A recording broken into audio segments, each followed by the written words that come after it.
ব্যবসায় কতটুকু মুনাফা হাসিল করা যাবে এবং 1000 টাকায় কয় টাকা লাভ নেওয়া যাবে শরীয়ত মোতাবেক।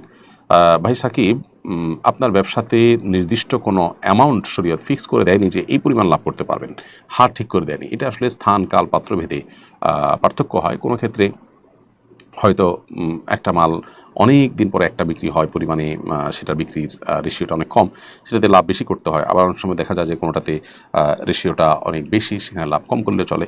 তো এটা ডিপেন্ড করে আসলে পরিস্থিতি পরিবেশ এর উপরে অনেকখানি।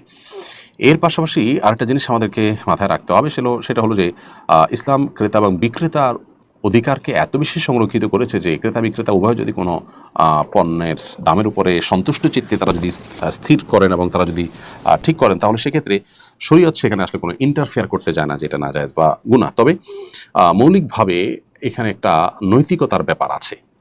আপনি কোনো প্রকার সিন ক্রিয়েট করে বা বিপদের মধ্যে ফেলে ক্রেতাকে আপনি সেখানে দাম বাড়িয়ে নেওয়ার চেষ্টা করছেন কিনা সেটা দেখার বিষয়।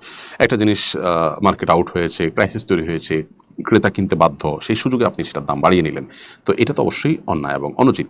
এবং একইভাবে আপনার অযৌক্তিক হারে দাম নিলেন, হয়তো কোনো কারণে মানুষ জানে না, সে কারণে, তো সেটাও নাজায়েজ এবং গুনাহের কথা।